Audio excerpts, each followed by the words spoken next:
33 estratégias de guerra. Seja na sua vida ou no seu trabalho, você provavelmente já se viu em uma situação complicada, da qual não conseguia sair. Se livrar de problemas assim, muitas vezes, pede por uma estratégia revolucionária, e é isso que queremos mostrar com essa obra. Neste livro, o autor Robert Greene explora inúmeros contextos históricos, políticos, filosóficos e religiosos, bem como alguns conflitos violentos da humanidade, para delinear um guia com 33 estratégias de guerra bem-sucedidas. Aprenda estratégias ofensivas e defensivas, que te ajudarão a lidar com inúmeras situações. Tenha agilidade, equilíbrio e calma em momentos decisivos. Este microbook vai te ajudar a ter munição suficiente para vencer suas dificuldades e ser bem-sucedido em suas batalhas diárias. Vem com o 12 descobrir como. Número 1. Declare guerra contra seus inimigos, a estratégia da polaridade. Antes de entrar em qualquer batalha, é preciso parar para pensar e avaliar cada cenário. O primeiro passo é saber contra quem será a luta. Por isso, antes de mais nada, você precisa conhecer e identificar seus oponentes. Inimigo interno. Contratado para lutar contra os persas em 401 a.C., Xenofon precisou transformar um grupo de gregos mercenários em um grupo unificado. Eles precisaram identificar o oponente, determinar as razões para a luta e vencer suas próprias dificuldades. O inimigo externo. Margaret Thatcher definiu sua luta e seu oponente. Ela lutou de maneira implacável pelo que acreditava ser certo, sem hesitar frente às oposições que a impediam de completar seus objetivos. Número 2. Não lute a última guerra, a estratégia da guerra na mente. Como é comum se tratando de diversos tipos de conhecimento, as táticas também envelhecem. Mesmo as estratégias mais bem estruturadas podem ficar obsoletas. Mantenha suas táticas modernas e sempre desenvolva novas estratégias. Exemplos históricos. A última guerra. Em 1806, o príncipe Friedrich Ludwig de Hohenlohe-Ingelfingen lutou contra Napoleão, mas suas estratégias eram as mesmas de Frederick, o Grande, e estavam velhas. As estratégias inovadoras de Napoleão o superaram. Mudando padrões de guerra. Em 1605, Miyamoto Musashi, um samurai, tinha uma infinidade de duelos definitivos. Ele desenvolveu um padrão para sua luta, mas mudava regularmente suas táticas para confundir seus oponentes. Sem nunca cair em um lugar comum, sua adaptação contínua impediu que seus oponentes ficassem confortáveis. Número 3. Em meio à confusão, não perca sua presença de mente, a estratégia do contrapeso. Você precisa continuar focado, definir seus objetivos e ter confiança para alcançá-los. Dessa forma, se esforce para alcançar esses objetivos de maneira implacável. Exemplos históricos. A tática agressiva. Lord Nelson, em 1801, lutou em Copenhagen, desobedecendo às ordens do seu superior Sir Hyde Parker. Sua confiança e liderança o ajudaram a derrotar a marinha dinamarquesa. A tática de Hitchcock. O diretor Alfred Hitchcock sempre planejou seus filmes muito bem. Ele sabia exatamente como deveriam ser. Sua abordagem metódica, embora confusa para as outras pessoas, o ajudou a ser mais calmo no set de filmagens. Número 4. Crie um senso de urgência e desespero, a estratégia Death Ground. Quando não existem outras opções, as pessoas lutam com mais garra. Se a escolha está entre a vida e a morte, elas não têm nada a perder. Exemplos históricos. A tática sem retorno. Em 1504, Hernán Cortés usou essa tática ao impedir que seus 500 homens voltassem a Cuba. Eles precisavam lutar contra os astecas, mesmo com um contingente muito menor de homens. Morte a seus pés. A quase execução de Fyodor Dostoiévski o ajudou a fazer cada trabalho como se fosse o último. A experiência intimista com sua mortalidade o permitiu vencer as dificuldades da vida. Número 5. Evite a ideia do pensamento em grupo, a estratégia do comando e controle. Assuma o comando e o controle. Não seja muito autoritário e nem muito fraco. Exemplos históricos. A cadeia quebrada. No começo da Primeira Guerra Mundial, os britânicos atacaram Constantinopla para alcançar o Mar Negro, a fim de ajudar a Rússia e facilitar o ataque aos alemães no leste. Mas o general Ian Hamilton deixou que seus subordinados tomassem decisões importantes de comando. Isso resultou em uma falta de entendimento dos objetivos táticos, fazendo com que perdessem a batalha. Controle remoto. Durante sua carreira, o general George Marshall definiu um conjunto de protegidos, ensinando cuidadosamente a eles sua filosofia de comando. Isso deu a ele a habilidade de saber e de confiar nas ações dos seus subordinados. Eventualmente, permitiu que ele levantasse generais como Dwight Eisenhower, sabendo que esses generais agiriam de acordo com seu estilo e crenças. Número 6. Segmente suas forças, a estratégia do caos controlado. Unidades menores são mais ágeis, móveis e têm mais habilidade. Exemplos históricos. Desordem calculada. Em 1805, Napoleão estava sendo atacado pelas tropas austríacas sob comando de Karl Marx. Napoleão dividiu suas tropas e forneceu a elas instruções específicas. Assim cercou as tropas austríacas que se renderam na Batalha de Ulm, com pouca luta. Número 7. Transforme sua guerra em uma cruzada. Estratégias morais. Crie uma atmosfera de luta por alguma causa ou necessidade nobre. Respeite suas tropas. A arte da gestão humana. Seja um líder que 1. Lute por uma causa. 2. Sustente seu time. 3. Lidere pelo exemplo. 4. Se foque na estratégia do time e evite a ociosidade. 5. Alimente as emoções para alimentar a causa. 6. Recompense e puna com moderação, mas deixe que o time saiba das possibilidades. 7. Construa uma história para o time e crie conexões. E 8. Remova o desafeto. Exemplos históricos. 1931. Lyndon Johnson manteve seus times trabalhando duro, elogiando e incentivando a competição para que recebessem mais elogios. 1950. O time de futebol americano Green Bay Packers contratou Vince Lombardi, que tratava todos os jogadores igualmente. Ele usava o medo da repreensão pública para manter os membros da equipe na linha. Número 8. Escolha suas batalhas. A estratégia da economia perfeita. Lute de maneira econômica, conservando todos os seus ativos. Conheça suas forças e as utilize. A guerra consiste em enfraquecer o outro lado, militarmente, financeiramente e moralmente. Exemplos históricos. Efeito espiral. Em 280 a.C., Pirros de Épirus agiu como mercenário com a cidade de Tarentum, prestes a entrar em guerra com Roma. Ele foi levado a uma série de batalhas por conta do seu ego e guiado por sua inteligência inadequada. Ele ganhou as batalhas, mas seu exército foi dizimado. A guerra final, a Pyrrhic War, o arruinou para sempre e foi o começo do termo Vitória Pírrica. Pontos fortes e fracos. A rainha Elizabeth I subiu ao trono da Inglaterra em 1558, na época em que o país era uma potência militar secundária. Contrariando seus conselheiros, ela esperou e não se casou com Filipe II da Espanha. Ao invés disso, ela procurou por maneiras mais sutis de prejudicá-lo.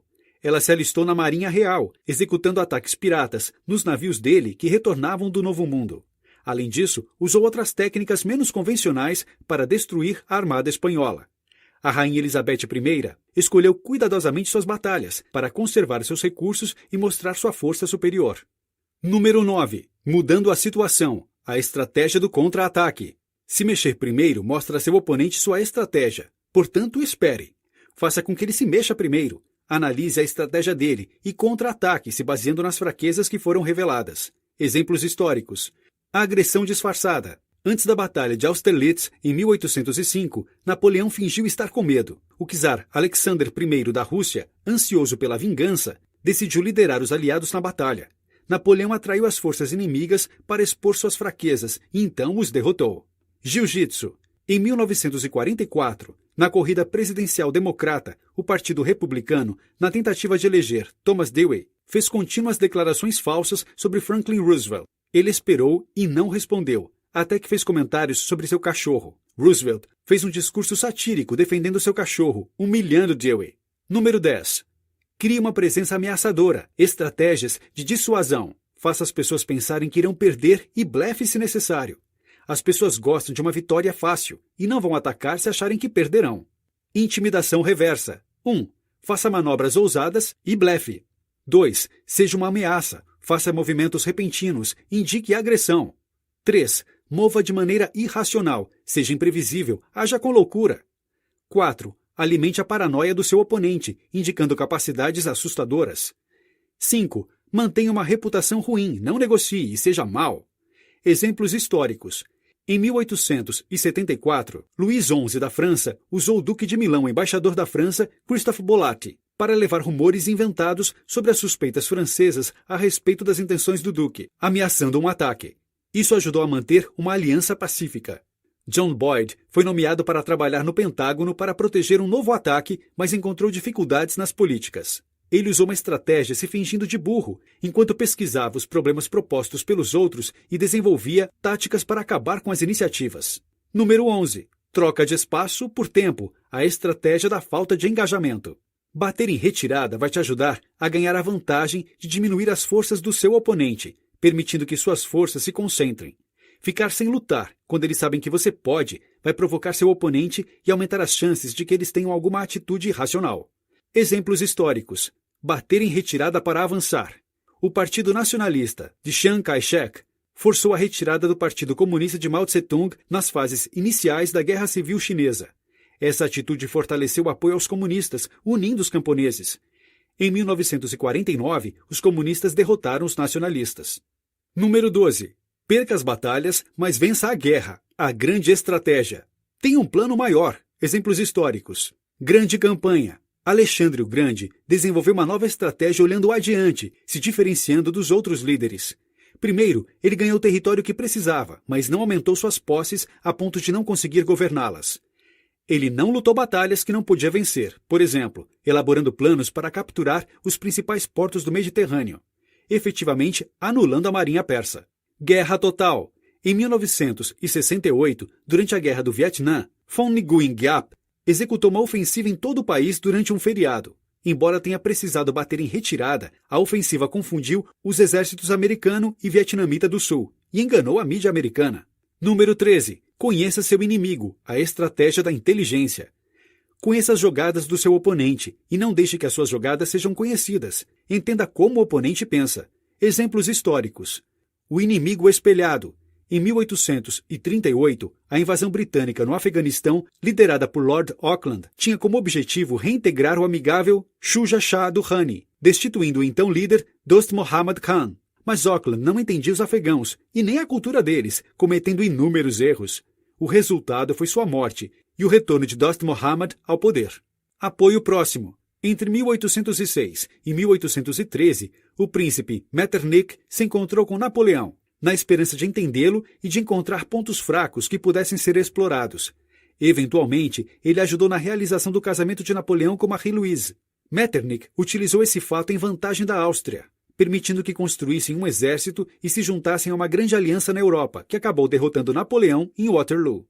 Número 14. Resistência com velocidade. A estratégia Blitzkrieg. Um começo lento e metódico, com um ataque bem planejado e movimentos rápidos e certeiros. Exemplos históricos. Lento, lento, rápido, rápido. Em 1218, Gengis Khan atacou e derrotou o poderoso Muhammad II, de Khwarezm, começando com uma série de ataques pequenos que mais pareciam derrotas. Ele então começou ataques mais sérios e rápidos para derrotar Muhammad II. Número 15. Controle a distância. Estratégias de força. Esteja no controle, seja assertivo. Controle a mente do seu oponente. Faça com que se movam em seu território. Exemplos históricos.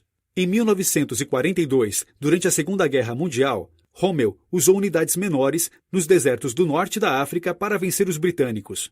Ele mantinha suas unidades se movendo como navios no mar, reduzindo a habilidade de serem atacadas. Muitas vezes, ele cavalgava com a linha de frente para diminuir a cadeia de informação. Enquanto trabalhava no Paramount Pictures, filmando noite após noite em 1932, Mae West tomou pequenas atitudes para mudar a dinâmica de poder no set. Eventualmente, ela assumiu grandes porções dos roteiros dos filmes. Número 16. Atinge onde machuca. A estratégia do centro de gravidade.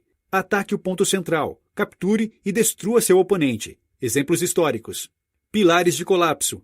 Em 209 a.C., Publio Scipio atacou e capturou New Carthage, o principal ponto de abastecimento de Hannibal na capital da Espanha. Isso prejudicou as rotas de abastecimento de Hannibal. Scipio chegou então a Carthage em 204 a.C., retirando Hannibal da Itália. Número 17. Os derrote com os detalhes. A estratégia de divisão e conquista. Observe as partes e determine como controlar as partes individuais, criar conflitos e se aproveitar deles. Exemplos históricos.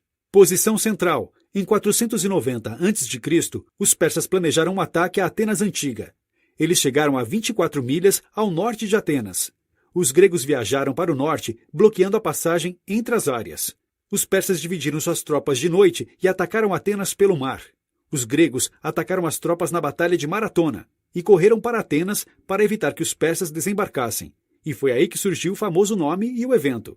Número 18. Exponha e ataque o lado fraco do seu inimigo, a estratégia de conversão.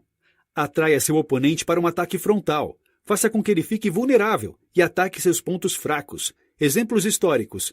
Ponto de virada. Em 1795, a tentativa de Barão Joseph Alvinci de retirar os franceses de Verona foi impedida por Napoleão na Batalha de Arcola, expondo seus pontos fracos e permitindo que Napoleão o derrotasse. Número 19. Envolva seu inimigo, a estratégia de aniquilação. Mantenha uma pressão constante em seu oponente para derrotar a força dele. Exemplos históricos. Chifres da besta. Em 1778, os britânicos queriam absorver os territórios Zulus. Na Batalha de Zanduana, os Zulus usaram seus conhecimentos sobre o território, surpreenderam e derrotaram os britânicos. Número 20. Os direcione para suas fraquezas, a estratégia da foice. Faça jogadas calculadas. Isso vai te permitir controlar a situação, confundir e cansar seu oponente. Exemplos históricos. Em 1800, Napoleão precisou derrotar o exército austríaco na Itália. Ele fez seus planos e quase tudo deu errado. Mas Napoleão fez também planos alternativos e continuou trocando para as novas situações, e então derrotou os austríacos em Marengo.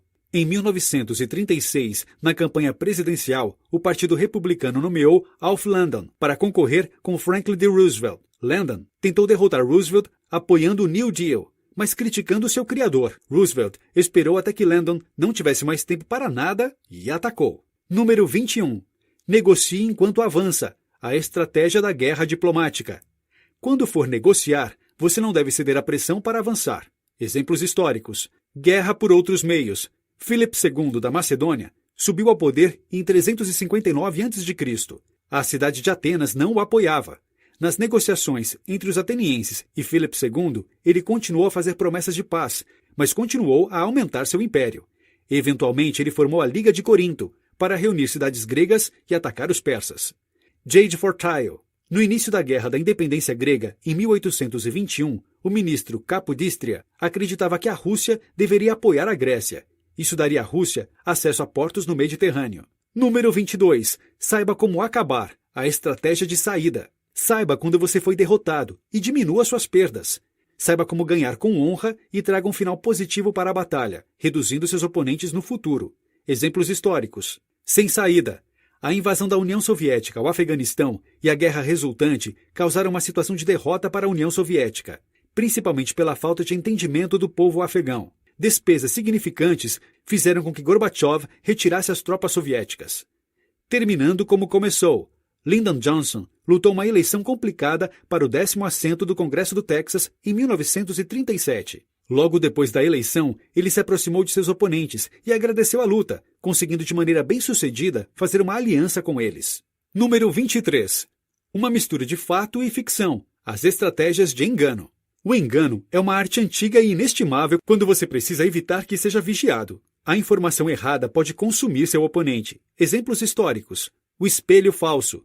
Durante a preparação para a invasão da Normandia, na Segunda Guerra Mundial, os aliados desenvolveram planos enganosos. Eles incluíam um exército falso na Inglaterra e um dublê do general Montgomery no teatro Mediterrâneo. Diversas informações erradas paralisaram as capacidades de decisão de Hitler quando a invasão real começou. Número 24. Utilize o caminho da expectativa baixa, a estratégia do comum extraordinário. Faça o inesperado. Se você é sempre calmo, seja radical. Se você é sempre radical, faça alguma coisa comum. Exemplos históricos. Em 219 a.C., Roma decidiu lutar contra Hannibal. Eles escolheram enfrentá-lo no rio Trébia. Hannibal exibiu um comportamento instável e levou o exército romano a atravessar o rio, e então surpreendeu utilizando elefantes. Os romanos fizeram diversas tentativas, mas Hannibal agia de maneira oposta ao esperado, dando a ele grande vantagem. Cassius Clay desafiou o campeão de peso pesado Sonny Liston no boxe em 1962. O comportamento pouco ortodoxo de Clay e suas técnicas de luta o deram grande vantagem na luta, já que seu oponente não sabia o que esperar. Número 25. Ocupe o ponto alto da moral, a estratégia de justiça. Justifique sua causa de maneira correta e moral. Mostre o lado egoísta do seu oponente. Mostre que você é o oprimido. Exemplos históricos. A ofensiva moral. O Papa Léo X queria completar a construção da Basílica de São Pedro. Para levantar fundos para a igreja, ele começou a praticar a venda de indulgências. Um teólogo alemão e padre chamado Martin Luther desafiou as práticas em 95 teses, dizendo que só Deus podia perdoar os pecados das pessoas.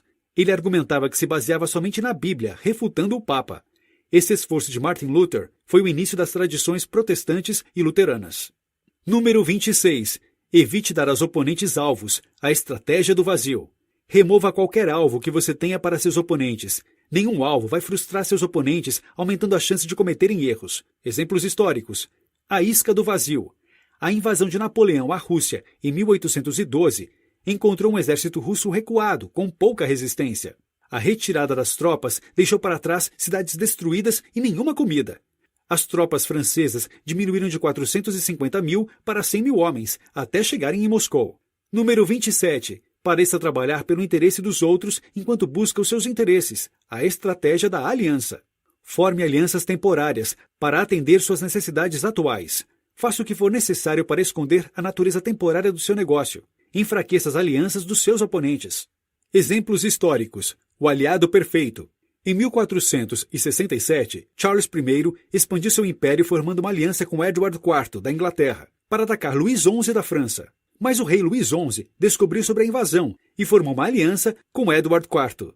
Falsas alianças. Murray Bowen, um psiquiatra, usou seu conhecimento clínico para resolver uma situação familiar pessoal. Ele escreveu uma série de cartas para membros familiares, mostrando preocupação, mas expondo diversas situações de fofoca na família. Nesse processo, ele criou um grau de autonomia que o deu o poder de controlar a situação e ajudar seus irmãos a criarem relacionamentos familiares saudáveis. Número 28. Dê a seus rivais corda suficiente para se enforcarem. A estratégia da superioridade. Dê a seus oponentes o espaço para cometerem erros. Dê a eles tarefas que não podem completar e prejudique a reputação deles.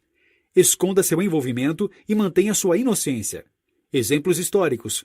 Tsukahara Bokuden, um famoso samurai, foi desafiado por um jovem samurai ambidestro. Bokuden aceitou o desafio, mas focou a atenção do jovem samurai no uso injusto de seu braço esquerdo. Na luta, Bokuden atacou sua direita. Mais tarde, em 1605, o espadachim Genzaemon foi desafiado por Miyamoto Musashi. Musashi chegou atrasado, e isso deixou Genzaemon furioso, fazendo com que fizesse movimentos errados. Bob Dole, do Kansas, desafiou George H. W. Bush pela nomeação republicana em 1988. Lee Atwater, o estrategista de Bush, conhecendo o temperamento de Dole, espalhou rumores sobre sua esposa Elizabeth Dole. A raiva de Dole chegou à mídia, o prejudicando grandemente. Número 29. Pegue porções pequenas, a estratégia do fato consumado. Avance de pouco em pouco, muitas vezes não sendo percebido por seus rivais. Quando notarem seu crescimento, pode ser tarde demais. Exemplos históricos. Conquista fragmentada. Sobre a queda da França para os alemães na Segunda Guerra Mundial. Charles de Gaulle recebeu permissão de Winston Churchill para transmitir para as Forças Armadas francesas pela BBC. A transmissão foi realizada com grande apoio do público. Ele continuou a expandir seu pequeno apoio, liderando forças na África Central, construindo a resistência francesa de Jean Moulin. Número 30. Invada a mente deles. As estratégias de comunicação. Lute com palavras que irão ocupar seu componente. Faça com que ele pense e tente interpretar o que você quer dizer. Use ações que não sejam palavras quando necessário para causar uma impressão. Exemplos históricos.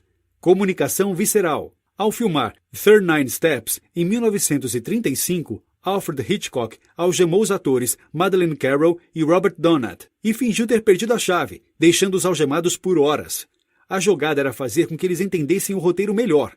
Hitchcock promoveu sua comunicação indireta com atitudes contrárias à situação, trabalhando na mente dos atores. O gênio. Nicolau Maquiavel trabalhou na segunda chancelaria de Florença. Como Florença entrou e saiu do controle de Médici, entre 1494 e 1512, Maquiavel foi retirado do seu trabalho. Para continuar em contato com o governo de Florença, ele escreveu a obra O Príncipe e envolveu seu amigo, Francesco Vettori, para mostrá-la a Médici. Ele escreveu mais tarde discursos sobre a primeira década de Tito Livio. Essas obras não publicadas atrapalharam Maquiavel a retornar a seu cargo. Depois de sua morte, os manuscritos foram publicados em inúmeras línguas. Eventualmente, seu trabalho permitiu que muitas culturas tivessem um enorme poder de comunicação. Número 31. Comece destruindo por dentro. A estratégia da fronteira interna.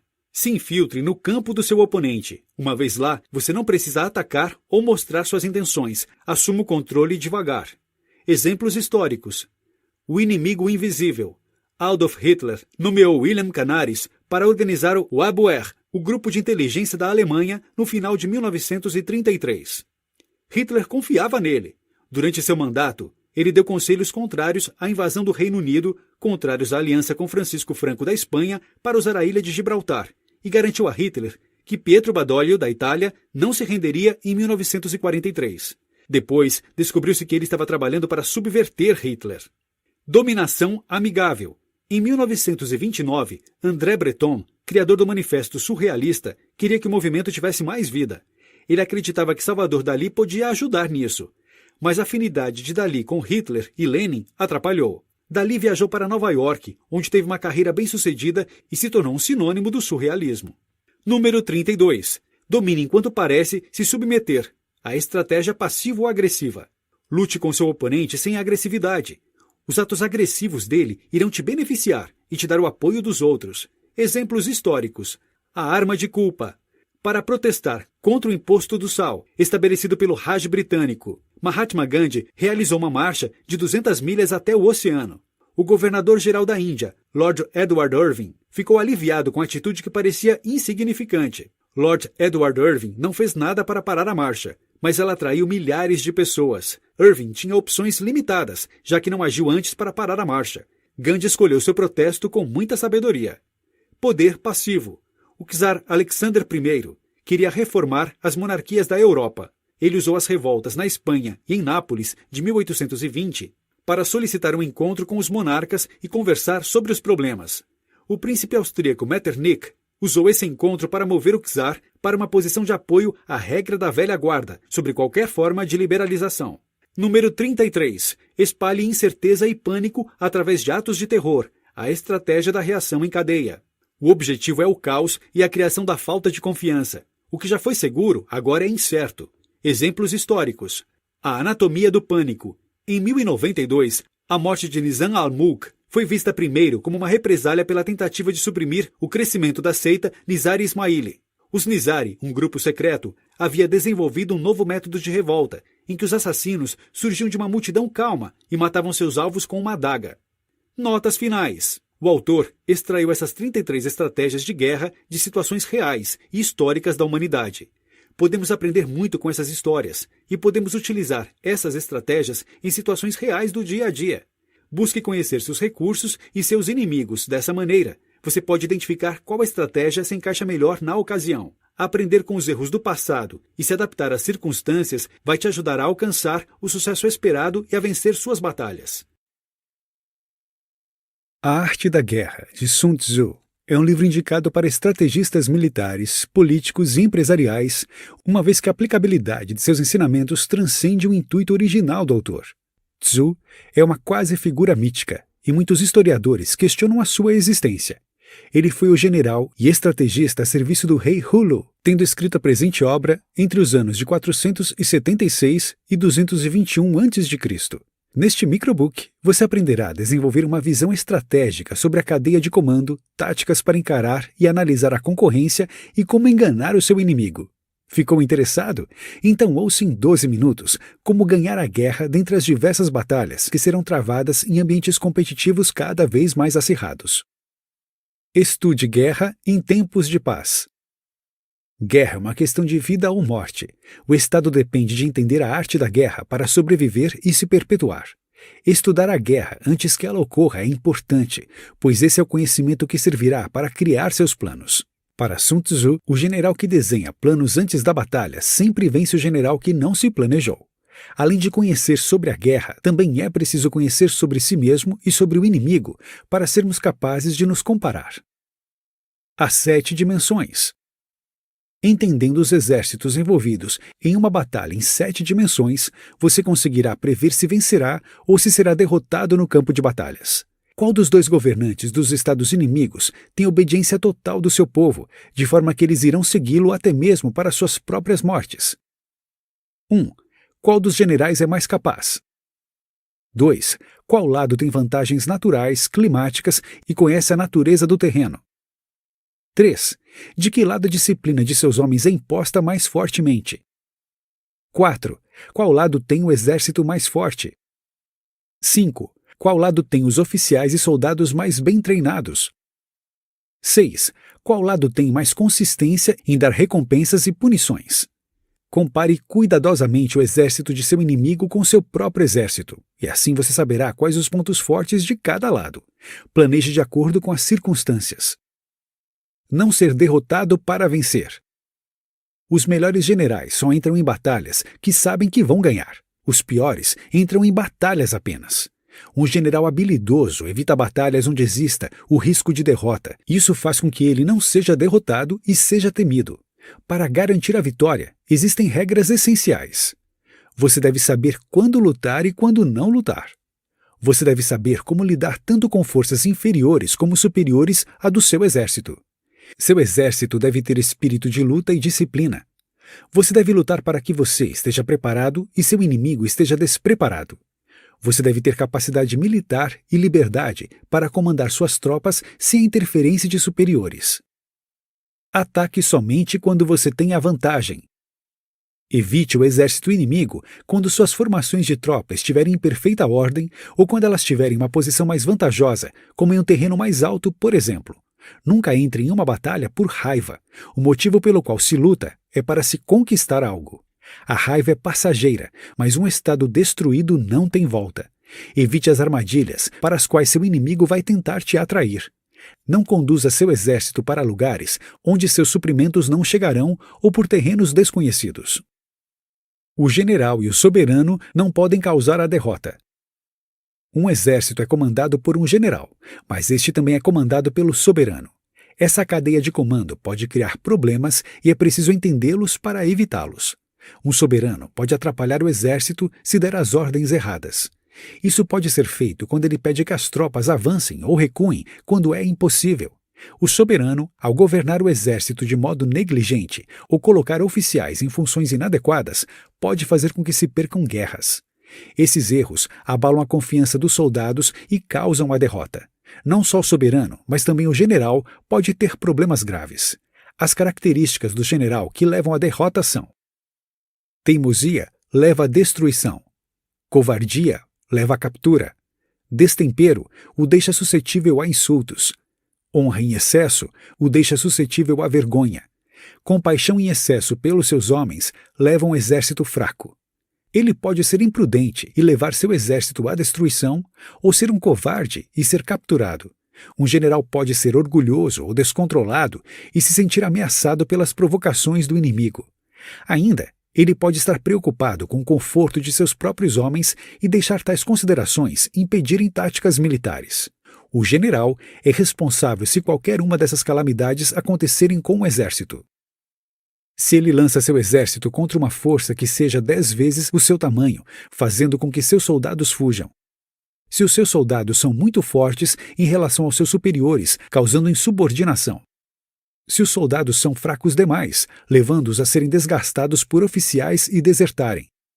Se os oficiais superiores são raivosos e indisciplinados, levando-os a atacar por sua própria vontade e causar a ruína do exército.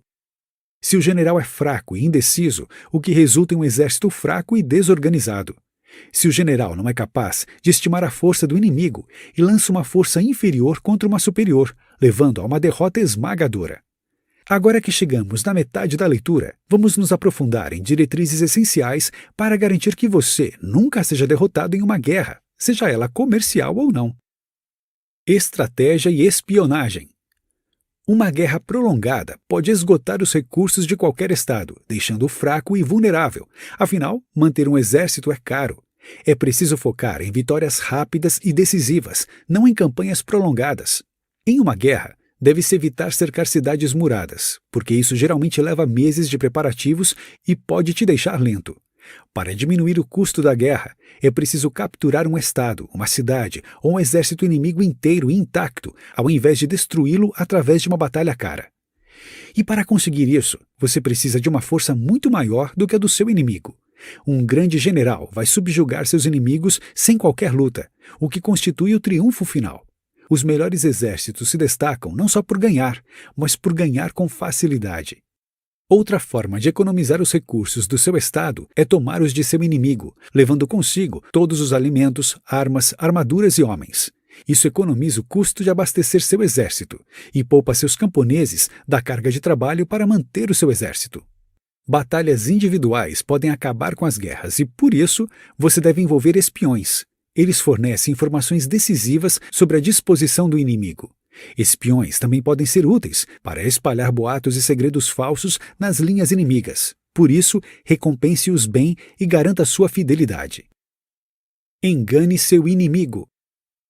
A arte da guerra é baseada na habilidade de enganar e dissuadir o inimigo. Você deve mascarar sua força com fraqueza, coragem com timidez e a ordem com a desordem. Confundir seu inimigo vai fazer com que ele nunca esteja preparado. Faça com que suas tropas finjam desordem quando, na realidade, eles são altamente disciplinados. Quando você se aproximar de seu inimigo, faça parecer que você está bem longe. Quando você estiver pronto para atacar, faça parecer que você não está. Brinque com seu inimigo como um gato brinca com um rato. Se ele tem um temperamento difícil, irrite-o. Se ele está confortável, perturbe-o. Se está bem suprido, faça com que ele passe fome. Se está tranquilamente acampado, force-o a se mudar. Se você quer que o inimigo avance, tenha uma isca para ele. E se você deseja que ele recue, cause sofrimento a ele. Um combatente inteligente aproveita a iniciativa e impõe sua vontade sobre o comportamento do exército inimigo. Ataque-o em seus pontos vulneráveis, de modo que ele tenha que correr para se defender. Conheça seus soldados e os soldados do inimigo. O espírito de um soldado tem seu ponto ótimo pela manhã. Ao meio-dia, ele já começa a se pôr, e durante a noite ele só pensa em retornar ao acampamento. Se os soldados ficam de pé, apoiados em suas lanças, eles estão com fome. Se existe confusão e caos no acampamento, a autoridade do general é fraca. Quando os soldados que buscam água para o acampamento começam a beber antes de retornar, eles estão sofrendo de sede. Quando eles começarem a comer seu próprio gado e agir como se eles não fossem mais voltar para suas tendas, saiba que eles estão dispostos a lutar até a morte. Conheça o terreno onde você luta. Um bom general sabe onde lutar e não lutar. Sabem quais ordens do seu soberano deve seguir e quais deve desobedecer. Como a água molda o seu curso de acordo com o chão por onde flui, o bom general também tem que se adaptar à situação, ao terreno e à disposição do inimigo. Observe o terreno para tirar proveito de suas vantagens naturais e evitar as suas desvantagens. Nunca escale montanhas, vá contra a corrente ou se desloque para longe dos seus suprimentos. Evite penhascos, lugares fechados ou atoleiros em que uma pequena tropa pode destruir um exército inteiro. Observe o inimigo e seus soldados também. Observe e entenda os riscos e as oportunidades antes de começar um ataque. Nunca se exponha. Disciplina e incerteza levam o soldado a lutar até a morte. Controlar uma grande tropa não é diferente de uma pequena. O importante é dividir os homens em grupos menores e usar sinais tais como gongos, tambores e bandeiras para controlar suas forças. Eles vão se mover como um só. Um grande general conduz seu exército como se ele estivesse levando um único homem pela mão. Trate seus soldados como filhos e eles vão ficar do seu lado até a morte. Se você é incapaz de comandá-los com autoridade, eles serão tão inúteis como crianças mimadas. Uma disciplina de ferro entre seus soldados é necessária para a vitória. Mas para que a disciplina seja eficaz, seus soldados devem admirá-lo e respeitá-lo. Você deve tratá-los de forma humana e, ao mesmo tempo, mantê-los sob controle com disciplina e castigos. Como um general, você também deve manter segredos. Mantenha seus soldados desinformados e incertos e mude seus planos com frequência para manter ambos, os seus soldados e o inimigo, tentando adivinhar. Faça longas e tortuosas rotas em vez de diretas. Só revele suas intenções quando estiver totalmente imerso no campo de batalha. Se a situação parecer boa, conte a seus soldados sobre o assunto, mas quando a situação parecer desfavorável, mantenha esse conhecimento para si mesmo. Notas finais. As regras da guerra não mudam e o bom general está sempre pronto para ela. Estudar as habilidades de guerra, planejar corretamente e saber como gerenciar a tropa são habilidades críticas para um general. Um general qualificado escolhe lutar somente quando sabe que a vitória é certa, para nunca ser derrotado e sempre ser temido. Saber enganar seu inimigo e usar o território a seu favor também são essenciais. Dica do 12 minutos. Que tal aplicar os conhecimentos adquiridos nesse livro em sua vida? Leia o microbook do 12 minutos ainda hoje. A lógica do cisne negro. Nassim Nicholas Taleb, em O Cisne Negro, Explora os problemas de percepção causados nas pessoas por eventos aleatórios, inesperados, incidentes como o 11 de setembro, que têm um grande impacto na humanidade e que as pessoas tentam explicar sem sucesso. É um livro fantástico por ajudar você a se conhecer melhor e evitar que caia em armadilhas racionais nas quais nos pegamos tentando explicar situações imprevisíveis e aprender com elas. Os eventos aleatórios, junto a nossas falhas de cognição, acabam por criar desafios lógicos que, se não entendermos como nosso cérebro funciona e como lidar com eles, podem nos trazer grandes problemas. O ser humano é péssimo em fazer previsões e precisamos aceitar isso. Nesse livro, Taleb tenta nos ajudar a entender quando o nosso julgamento está comprometido. É fácil tentar explicar algo que aconteceu e tentar criar uma história fácil de ser repetida após o acontecimento. Nosso desafio é entender nossa ignorância e saber usá-la a nosso favor diante do imprevisível. Sim, este é um livro denso, quase 500 páginas, e criar este resumo foi incrivelmente desafiador. Esperamos que você aproveite e, é claro, se tiver algum feedback sobre o material, não deixe de fazer sua avaliação e enviar seus comentários. Cisnes negros são uma armadilha lógica.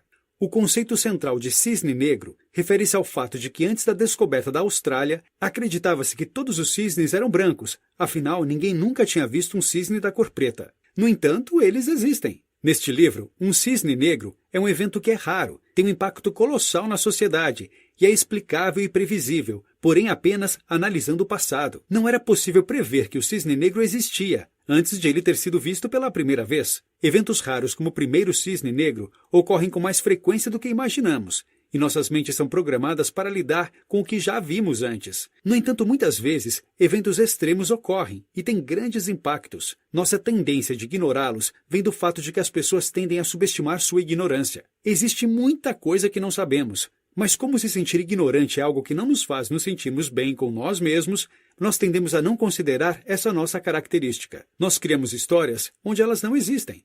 Nós inventamos explicações de motivos pelos quais as coisas acontecem. Afinal, isso é muito mais prazeroso do que se sentir estúpido e ignorante quando algum imprevisto aparece.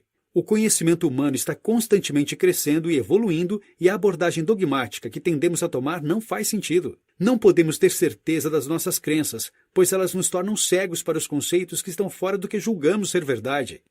O impacto do altamente improvável. Cisnes negros são os eventos que causam grandes transformações cognitivas, sejam elas triviais ou enormes, como a destruição de um setor no mercado de ações ou uma crise política. Os efeitos podem afetar profundamente algumas pessoas, e outras podem passar praticamente ilesas. O único jeito de se precaver destes impactos é a informação. Quanto mais ignorante você é, mais provável será que você seja surpreendido por um cisne. Quanto mais informado você é, menos provavelmente você será atingido. Um cisne negro pode transformar todo o entendimento moderno da ciência, impactando a filosofia, a teologia e a física. No século XV, quando Nicolau Copérnico propôs que a Terra não é o centro do universo, as consequências foram imensas, em todos os níveis. Ele desafiou a religião. Sim, a Igreja Católica sofreu grandes impactos, mas também abriu caminho para uma mudança cultural em toda a sociedade e a ciência. Cisnes como esse mudam sociedades e aceleram a mudança do mundo cada vez mais. 2 tipos de improbabilidade. Para melhor compreender o impacto do improvável, Nassim Taleb divide o conhecimento humano em 2 áreas principais da aleatoriedade, separando os 2 principais grupos de efeitos improváveis em nossas vidas. Dividindo o improvável em 2 grandes grupos, fica mais fácil entender como ele nos engana, e assim provar nossa incapacidade de fazer previsões. O primeiro deles é chamado por Taleb de médio cristão, descrevendo uma terra onde as médias são a regra. No médio cristão, nossa amostragem de informações e dados disponíveis é muito grande, e nenhum fato isolado vai mudar a maneira como o modelo funciona.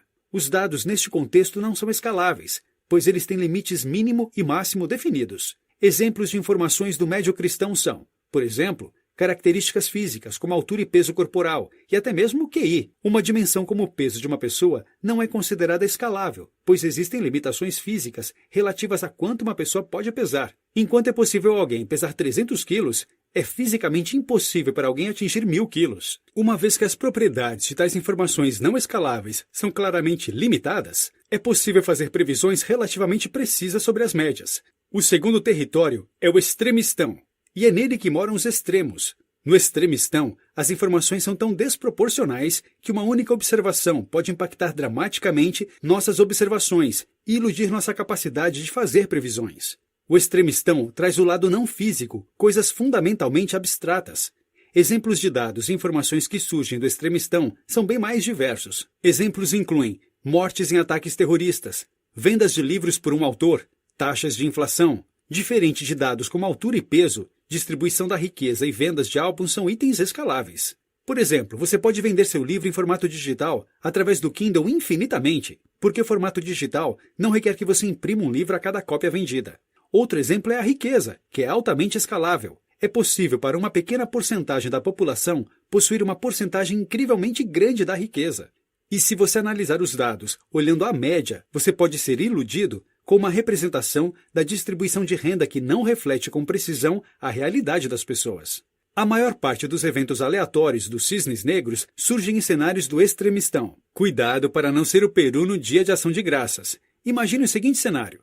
Você é um peru que é alimentado diariamente, bem cuidado todos os dias, por anos, e sua vida está indo ok.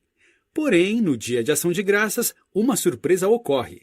Você não é alimentado, é assassinado e comido pelas pessoas que te alimentam. Essa é a metáfora que Taleb usa para ilustrar como observar o passado para predizer o futuro. Ela também prova que os cisnes negros são relativos. Para o você, o peru, o jantar de ação de graças é claramente um cisne negro. Mas para o cozinheiro do jantar de ação de graças, não há surpresa neste evento. Muitas vezes, nós encaramos nossa vida como se as coisas ocorressem no mediocristão, quando na verdade a vida ocorre muito mais no reino do extremistão. Para aprendermos a lidar com isso, é preciso aceitar, abraçar e entender a natureza imprevisível do mundo, ao invés de ignorá-la. Isso não vai fazer com que você não seja o peru, mas ao menos te permitirá não se acostumar com o status quo. Não confie no seu cérebro. Nosso cérebro nos prega peças, sempre. Temos a tendência de concluir que frases que são similares têm significados absurdamente diferentes. Por exemplo, se falarmos que não temos provas de que existem cisnes negros, muitas pessoas podem entender que não existem cisnes negros. A falta de provas de que uma coisa existe não significa que ela não existe. Não é porque nunca houve um terremoto em sua cidade que ele nunca vai ocorrer, não é mesmo? Também existe a tendência do nosso cérebro de buscar evidências, a chamada falácia da confirmação. Nosso cérebro é acostumado a buscar por provas de que as coisas existem ou vão ocorrer. Porém, dada a nossa ignorância, buscar evidências de que o que acreditamos é real pode limitar muito nossa linha de pensamento e nos fazer ignorar informações que não confirmam nossas crenças.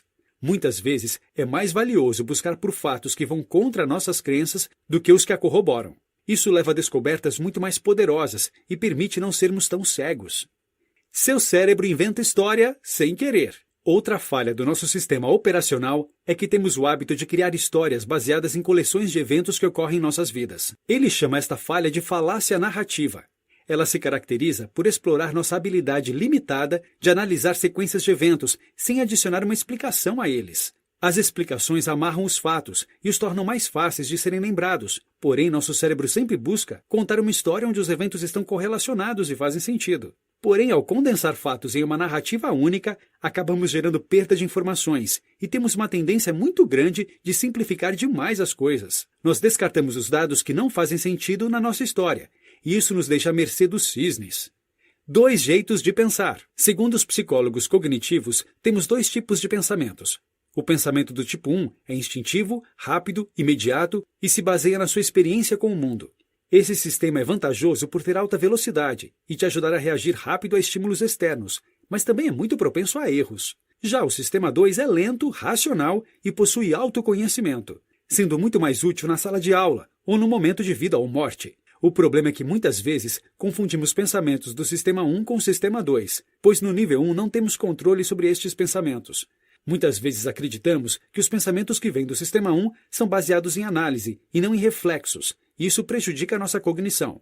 O sistema 1 nos deixa cego para cisnes negros, e muitas vezes também os interpreta erroneamente. O sistema 1 considera principalmente dados anedotais e baseados na nossa experiência. Em vez de utilizar estatísticas ou dados empíricos, conheça seu cérebro. Você quer fazer algo improvável? Você já sonhou em ser um grande autor ou criar uma grande empresa em um mercado inovador? Se é isso que você busca, Taleb tem um ponto de vista interessante. O ser humano precisa de resultados e recompensas constantes, tangíveis, para continuar perseguindo algo.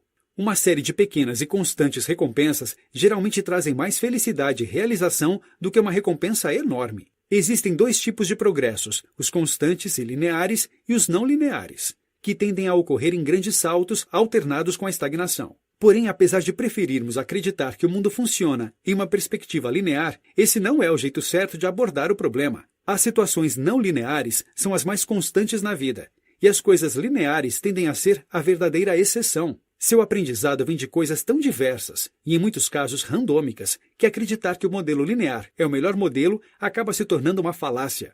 O modelo linear é adotado nas salas de aulas e livros simplesmente por serem mais fáceis de ser compreendidos.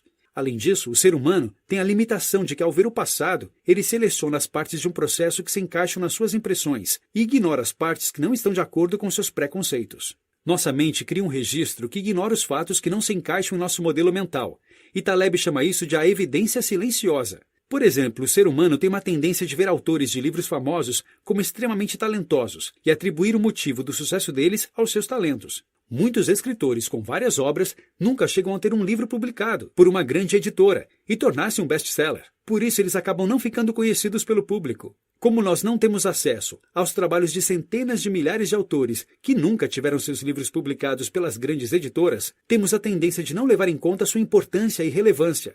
Nós, como seres humanos, tendemos a considerar apenas os cisnes negros que tiveram a combinação adequada de talento e sorte do autor para garantir seu lugar no Hall da Fama. Isso faz com que a presença ou ausência do talento não possa ser provada como uma causa de sucesso no mundo editorial. A evidência silenciosa são os eventos que não criaram um cisne negro e por isso não receberam atenção do público.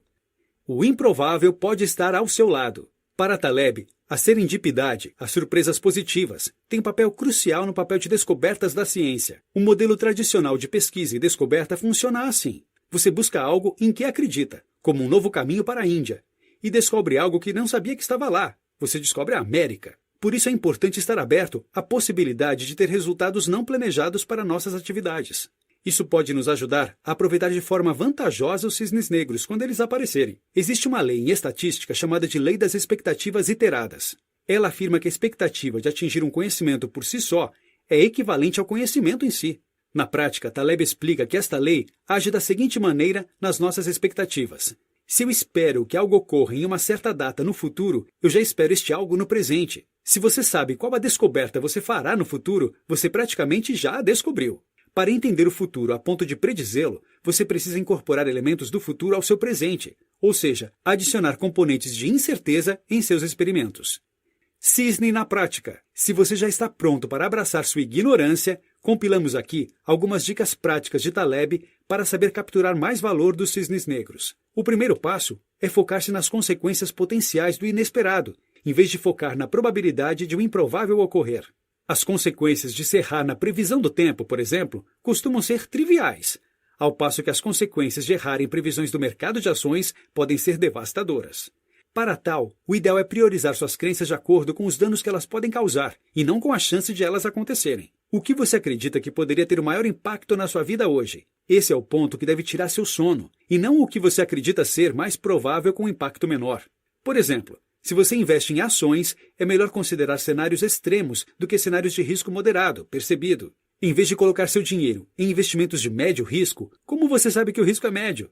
Você deveria pôr a maior parte do seu capital, 85%, 90%, em instrumentos extremamente seguros, como o Tesouro Direto. Os 10%, 15% que sobraram, você deveria colocar em investimentos extremamente especulativos, como, por exemplo, capital de risco. Assim você não precisa se preocupar com gestão de riscos e se coloca parcialmente à mercê de cisnes negros. O objetivo é estar muito exposto aos cisnes negros positivos e ainda assim continuar paranoico em relação aos negativos. Os eventos com os maiores impactos em sua vida serão inesperados, os cisnes negros, por causa dos nossos vieses cognitivos e da nossa incapacidade de prever estes eventos.